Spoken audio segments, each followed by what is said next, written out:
ኢራን የኢራን ጦር በርዕሰ ከተማዋ ቴህራን የጦር ልምምድ አደረገ። ጦሩ በቴህራን ወታደራዊ ልምምድ ያደረገው የተኩስ አቁሙ በቋፍ ላይ በሚገኝበት አጋጣሚ እንደሆነ ኤፍፒ ጽፏል። ቀደም ሲል የአሜሪካው ፕሬዝዳንት ዶናልድ ትራምፕ የተኩስ አቁሙን የመዳን ተስፋው በእጅጉ ከተመናመነ ጽኑ ህሙም ጋር እንዳመሳሰሉት መረጃው አስታውሷል። የጦር ልምምዱ የኢራን ጦር ከአሜሪካና ከእስራኤል በኩል የሚሰነዘርበትን ጥቃት በብቃት ለመመከት የታለመ ነው ተብሏል። ከመደበኛው ሰራዊት በተጨማሪ ባሲጅ የተሰኘው የታጣቂዎች ቡድን ተዋጊዎችም የልምምዱ ተካፋዮች መሆናቸው ታውቋል። ኢራን እና አሜሪካ በሰላም ሀሳቦች ጉዳይ አቋማቸው በእጅጉ በመራራቁ ጦርነቱ ዳግም መጣሁ እያለ መሆኑ ይነገራል። በሌላ መረጃ ኢራን ከአሜሪካ ጋር ወደ ሰላም ንግግር ለማምራት ሊሟሉልኝ ይገባሉ ያለቻቸው ቅድመ ሁኔታዎች በቅርቡ ለአሜሪካ በሰጠችው የመደራደሪያ ምላሽ ማቅረቧ ተሰማ። ኢራን ሊባኖስን ጨምሮ ጦርነቱ ሙሉ በሙሉ መቆም አለበት የሚል ጥያቄ ማቅረቧን ስለ ጉዳዩ የሚያውቁ ምንጮች መናገራቸውን አናዶሉ ጽፏል። በኢራን ላይ ሲጣል የቆየው ማዕቀብ እንዲነሳና ታግዶባት የሚገኝ ገንዘብ እንዲለቀቅም ጠይቃለች ተብለዋል።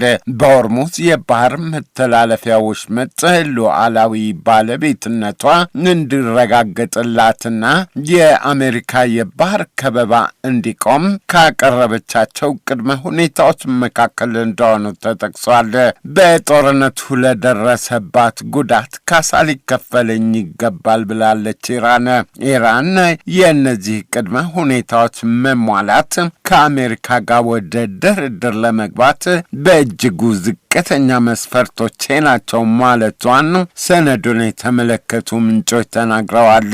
ፋርሳዊቱ ሀገር ቀደም ሲል አሜሪካ ላቀረበችው ባለ 14 ነጥቦች የመደራደሪያ ሀሳብ በሸምጋይነት ስሟ በተደጋጋሚ በሚነሳው ፓኪስታን በኩል ምላሽ መስጠቷን መረጃው አስታውሷል።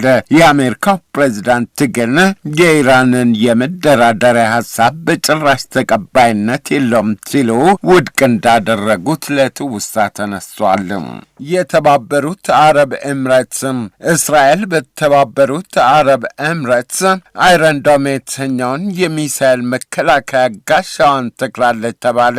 እስራኤል የኢራኑ ጦርነት እንደተጀመረ የአይረን ዶም የሚሳኤል መከላከያ ጋሻዋን በኤሚሬትስ እንደተከለች በእስራኤል የአሜሪካው አምባሳደር ማይክ አካቢ መናገራቸውን ቲአርቲ ወርልድ ጽፏል።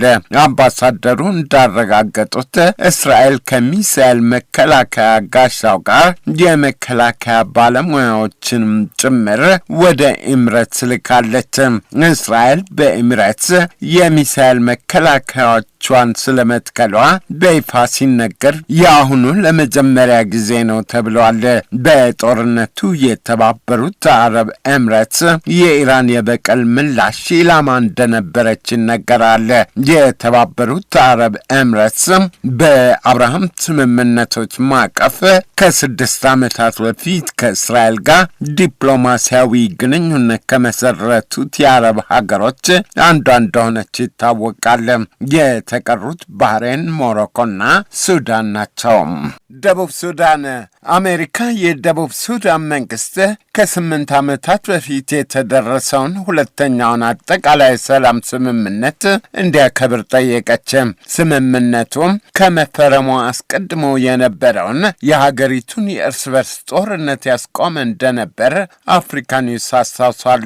ባለፈው ዓመት ወዲህ ግን የሰላም ስምምነቱ እየተሰነካከለ ነው ተብለዋል። የቀድሞው ተቀዳሚ ምክትል ፕሬዚዳንት ሪያክ ማቻር በእስር ላይ ይገኛሉ። የአሜሪካ ምክትል የውጭ ጉዳይ ሚኒስትርና የአፍሪካ ጉዳዮች ኃላፊው ኒክ ቼከር የተቃዋሚ መሪው ሪያክ ማቻር ከስር እንዲለቀቁና የሰላም ስምምነቱ ወደ ተግባራዊነቱ እንዲመለስ በጁባ ጉብኝታቸው ወቅት ጠይቀዋል ተብለዋል። ማቻር በደቡብ ሱዳን SPLM-IO የተሰኘው ተቃዋሚ ጦርና የፖለቲካ ድርጅት መሪ ነበሩ። አድማጮች፣ ዓለም አቀፍ ወሬዎቹ ይሰማችኋቸው ናቸው።